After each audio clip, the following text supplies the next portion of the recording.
الشيخ محمد بن عبد الوهاب ابن سليمان التميمي. بسم الله الرحمن الرحيم. اعلم رحمك الله أنه يجب علينا تعلم 4 مسائل. الأولى العلم. وقفا وسلام علی عباد الذین اصطفیٰ اما بعد. جہاد کے 4 مراتب چل رہے تھے، ان میں سے 2 کا تذکرہ ہو چکا ہے. جہاد کا پہلا مرتبہ یہ ہے کہ آدمی دین سیکھے، اس کو حاصل کرے. نمبر 2 اس پر عمل کرے، عمل کرنے میں جہاد کرے. نمبر 3 ان یجاہد علی الدعوۃ الیہ وتعلیمہ من لا یعلمہ. جہاد کا تیسرا درجہ یہ ہے کہ جن کے پاس علم اسلام کا، دین کا، شریعت کا علم نہیں ہے، ان کو سکھایا جائے، ان کو پڑھایا جائے، ان کو بتایا جائے، ان کے پیچھے محنت کی جائے. یہ جو سکھانے کا، پڑھانے کا عمل ہے، اس میں وقت، ٹائم، پیسہ، صلاحیت، یہ سب چیزیں خرچ کرنا، یہ بھی جہاد کا ایک تیسرا درجہ ہے. یعنی انسان جب اللہ تعالیٰ کے بندوں کو اللہ کی دین، نبی کی لائی ہوئی شریعت سکھلاتا ہے، پڑھاتا ہے، تو اس میں طرح طرح کی مشکلات اور رکاوٹیں بھی آتی ہیں اور بہت ساری مشقتیں برداشت کرنی پڑتی ہیں. اسی لیے یہ بھی جہاد کا ایک حصہ ہوتا ہے اور جہاد کا تیسرا مرتبہ. نمبر 4 ان یجاہدہ علی الصبر. یعنی چوتھا مرتبہ یہ ہے کہ انسان صبر کرنے پر جہاد کرے. کیوں؟ جب انسان دعوت کا کام کرتا ہے اور لوگوں کی اصلاح کے لیے میدان میں اترتا ہے، اپنی زبان، اپنے قلم، اپنے تعلیم و تعلم اور درس و تدریس کے ذریعے جب لوگوں کی اصلاح کرتا ہے تو اس راہ میں بڑی تکلیفیں دی جاتی ہیں، بڑی مشقتیں آتی ہیں. تو انسان کو چاہیے کہ ان مشقتوں سے، پریشانیوں سے تنگ آ کر کے دعوت کا کام چھوڑ نہ دے، بلکہ دعوت میں پر لگا رہے اور جو اس راہ میں تکالیف اور پریشانیاں آتی ہیں ان میں وہ صبر سے کام لے. فاصبر کما صبر اولو العزم من الرسل. اے نبی، آپ صبر کریں جیسے کہ آپ سے پہلے بڑی ہمت والے نبیوں نے صبر کیا ہے. تو ان یجاہدہ علی الصبر، یعنی اس راہ میں صبر، ناصبری نہیں ہونی چاہیے. آپ صبر کریں، سب کی باتیں سنیں، سب کی گالیاں سنیں، سب کی طرف سے جو تان و تشنی آتا ہے اس کو آپ سنیں اور صبر کریں. کسی کے منہ لگنے کے بجائے، باتوں سے تنگ آ کر کے چھوڑ دینے کے بجائے اس صبر سے کام کریں. اب اس صبر کی راہ میں جو بھی مشکلات آتی ہیں ان پر برداشت کرنا اور اپنے دعوت کے کام پر یعنی کوشش پر میں لگا رہنا، یہ صبر کا، جہاد کا چوتھا مرتبہ ہے. اور ان چاروں کی دلیلیں جو ہیں وہ اصل میں سورۃ العصر میں ہے. چاروں دلیلیں، جہاد کے چاروں مرتبے جو ہیں وہ اصل میں کہاں ہیں؟ سورۃ العصر کے اندر ہے. والدلیل قولہ تعالی،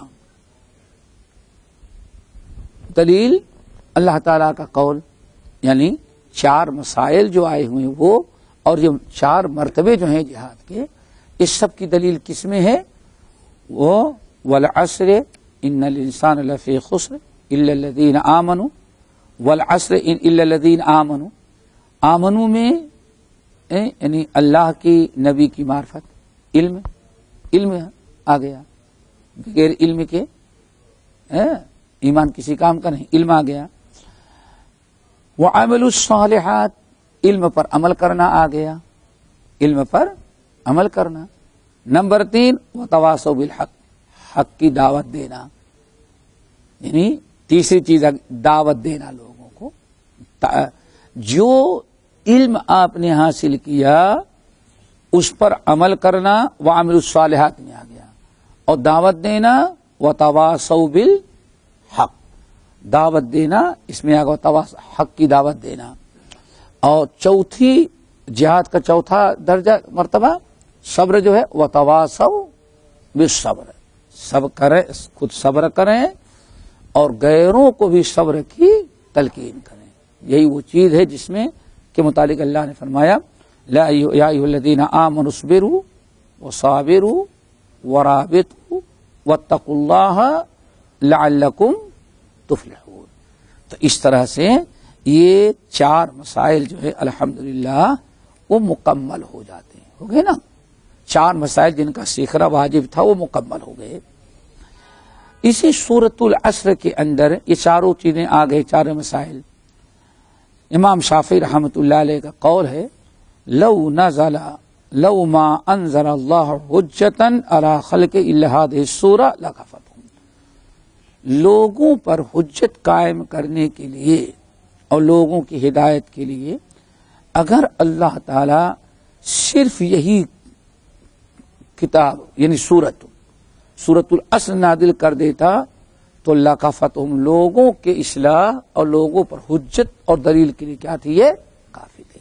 امام شافعی کہنا ہے. اسی طرح سے ایک چیز اور ہے, علم ہے. ضروری ہے نا عمل کے پہلے کیا علم ہے, معرفت الہی, معرفت رسول, یہ ساری چیزیں. تو اللہ رب العالمین نے قرآن پاک کے سورۃ توبہ محمد کے اندر فرمایا فَاعْلَمْ أَنَّهُ لَا إِلَٰهَ إِلَّا اللَّهُ وَاسْتَغْفِرْ لِذَنبِكَ.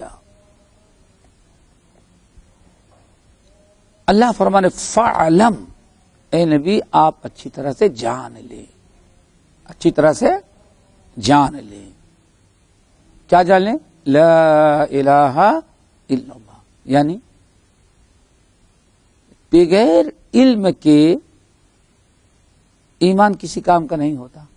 اسی لیے معرفت, اللہ کی معرفت, نبی کی معرفت, یہ بالکل ان کا اچھا علم ہونا چاہیے. دلیل سورۃ العصر, اور دوسری دلیل کیا ہے سورہ محمد کی آیت نمبر 19 فَاعْلَمْ أَنَّهُ لَا إِلَٰهَ إِلَّا اللَّهُ وَاسْتَغْفِرْ لِذَنبِكَ. فَاعْلَمْ, اے نبی آپ اچھی طرح سے جان لیں. جان لینے ہی کا نام کیا ہے؟ علم. جان لینے ہی کا نام علم ہے. فَاعْلَمْ, اچھی طرح سے جان لیں, أَنَّهُ لَا إِلَٰهَ إِلَّا اللَّهُ, کہ اللہ کے علاوہ کوئی سچا معبود نہیں, کوئی عبادت کا مستحق اللہ کے علاوہ نہیں. اس مسئلے کو یعنی اقرار کے پہلے کس کو تذکرہ کیا اللہ نے؟ علم. فعلم, سیکھ لیں. کیا سیکھیں؟ لا الہ الا اللہ واستغفر لذنبک, اور آپ تو اپنے گناہوں کی مغفرت کیا کریں. امام بخاری رحمت اللہ علیہ اپنی صحیح میں اس مسئلے کی وضاحت کرتے ہوئے کیا ایمان عمل وہی معتبر ہوتا ہے جو علم کے بعد آئے. پہلا مرحلہ کس کا ہے؟ علم کا, پھر عمل کا, پھر دعوت کا, پھر اس راستے میں جو تکلیف ہے وہ صبر کا, یہ ہوتا ہے. تو امام بخاری رحمۃ اللہ علیہ اس مسئلے کی بڑی وضاحت کرتے ہیں صحیح کے کتاب العلم میں. فرمایا باب العلم قبل القول والعمل. مسئلہ کیا؟ امام بخاری باب قائم کرتے ہیں کہ قول اور عمل کے پہلے علم حاصل کرنا ضروری ہے. باب العلم قبل القول والعمل. اس مسئلے کا بیان کہ علم قول اور عمل پر مقدم ہے. پہلے آدمی سیکھے, عمل کرے, اور پھر دعوت دے اور اس راہ میں پھر کیا کرے وہ صبر کرے. ٹھیک ہے نا. دلیل فاعلم انہ لا الہ الا اللہ واستغفر لذنبک. امام بخاری کہتے ہیں بادأ بالعلم قبل القول والعمل. دیکھو دو چیزوں کا تذکرہ ہے نا. قول لا الہ الا اللہ, قول. استغفار کریں, عمل. استغفار قول اور عمل. قول اور عمل سے پہلے اللہ رب العالمین نے فعلم یعنی علم کا حکم دیا. تو کہتے امام بخاری دیکھو قول اور عمل کے پہلے علم کا ہونا ضروری. کیوں؟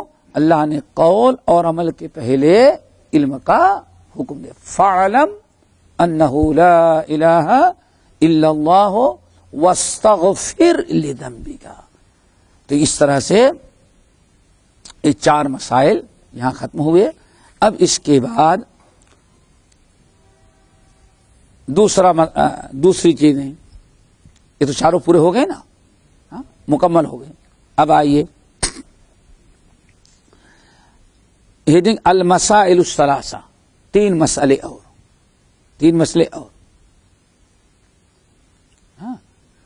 قولہ یعنی مصنف کیا کریں شیخ الاسلام, اعلم رحمک اللہ انہ یجب علی کل مسلم و مسلمۃ تعلم الثلاث هذه المسائل والعمل بهن. اب مصنف رحمۃ اللہ علیہ کہہ رہے ہیں کہ ہر مسلمان مرد ہو یا عورت 3 مسائل کا, پہلے کتنے تھے 4, اس کے بعد یہ کتنے ہیں 3. علم رحمک اللہ, یہ کون کہہ رہا ہے؟ مصنف. کون ہے؟ محمد بن عبد المحمد. علم رحمک اللہ, اللہ آپ پر رحم کرے. اتنا اچھی طرح سے جان لیں کہ انہ یجب علی کل مسلم, کہ ہر مسلمان مرد اور مسلمان عورت پر واجب ہے ان 3 مسائل کا سیکھنا. ہر مسلمان کو چاہے مرد ہو یا عورت, جاہل سے جاہل ہو, اس کے لیے واجب ہے کہ ان 3 مسائل کو اچھی طرح سے جان لے. اب وہ 3 مسائل کون ہیں؟ 3 مسائل کون ہیں؟ نمبر 1 ان اللہ خلقنا ورزقنا ولم یترکنا حملا بل ارسل الینا رسولا فمن اطاعه دخل الجنہ ومن عصاه دخل النار. پہلا مسئلہ کیا ہے؟ 3 مسائل کا سیکھنا ہر انسان پر, کلمہ گو پر, چاہے امیر ہو یا غریب, مرد ہو یا عورت, ہر ایک کے لیے واجب 3 مسائل کا سیکھنا. پہلا مسئلہ, انسان کو چاہیے اس بات پر یقین رکھے کہ ان اللہ خلقنا ورزقنا, اللہ نے ہمیں پیدا کیا اور ہماری رزق کا انتظام کیا. رزق سے مراد یہاں دنیا میں زندگی گزارنے کے لیے جتنی چیزوں کی ضرورت تھی اللہ نے سب کو پیدا کیا. جتنی چیزوں کا کی ضرورت ہوتی ہے, صرف کھانا یعنی رزق ہی سے نہیں کام چلتا. کھانا بھی چاہیے, کپڑا بھی چاہیے, زندہ رہنے کے لیے کیا چاہیے؟ ہوا کا ہونا چاہیے. زندہ رہنے کے لیے طرح طرح کی چیزوں کی ضرورت ہے. تو اس کا ترجمہ یہ کریں, پہلا مسئلہ کیا ہے؟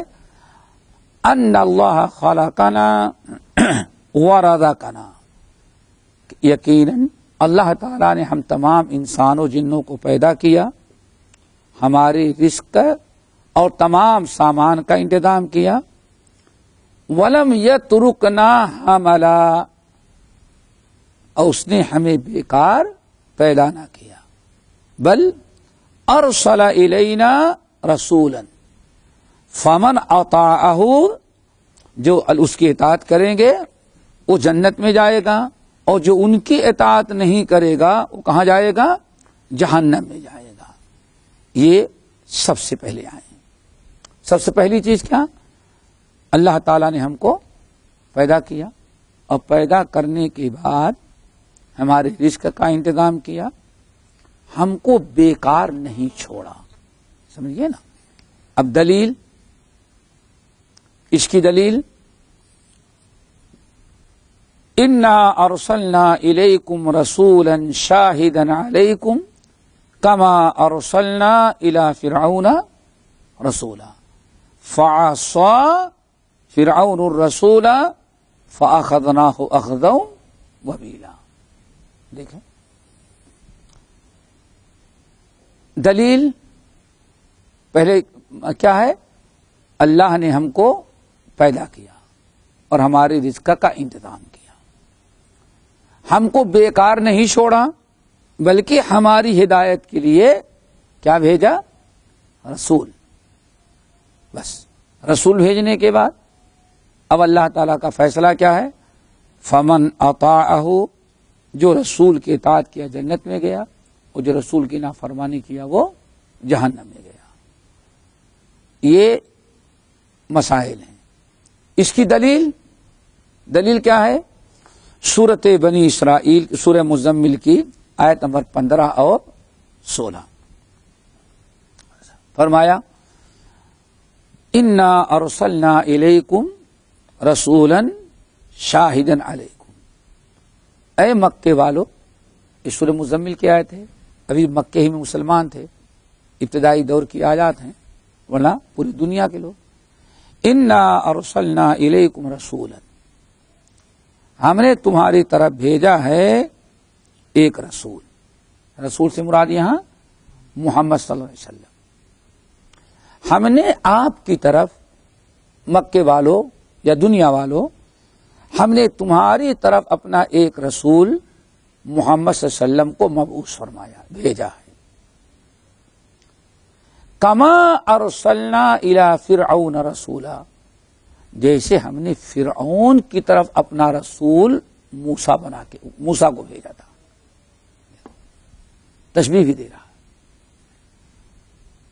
ہم نے انا ارسلنا الیکم رسولا، ہم نے رسول بنایا شاہدا علیکم، جو تمہارے اوپر کیا ہے؟ وہ گواہ ہے. اور یہ کوئی نئی چیز نہیں ہے. کما ارسلنا الی فرعون رسولا، جیسے فرعون کی طرف ہم نے اپنا ایک رسول بھیجا تھا. وہ کون تھے؟ موسیٰ علیہ الصلوۃ والسلام. یہاں سے موسیٰ علیہ السلام کا پہلے تذکرہ اللہ نے کیا، کیونکہ عرب کے لوگ عام طور پر موسیٰ علیہ السلام سے خوب واقف تھے. ان کے واقعات، ان کے قصے، اور خصوصاً عرب میں یہود نصارہ کی بڑی تعداد تھی. قوم عاد، قوم نوح کے لوگ تو نہیں تھے. اسی لیے اللہ تعالیٰ نے موسیٰ علیہ السلام کا تذکرہ کیا فرمایا؟ ہم تمہارے پاس اپنا نبی محمد صلی اللہ علیہ وسلم ویسے ہی بھیجے ہیں گواہ بنا کر، کما ارسلنا فرعون رسولا، جیسے فرعون کی طرف ہم نے اپنا رسول بنا کر کے بھیجا تھا، یعنی موسیٰ علیہ السلام کو. پھر نتیجہ کیا نکلا؟ فعصى فرعون الرسول، پھر فرعون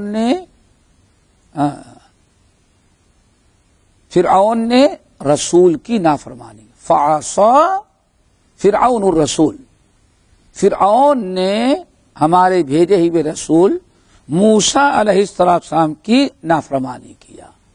فأخذناه أخذا وبيلا، ہم نے پھر اس کو اپنے عذاب میں پکڑ لیا.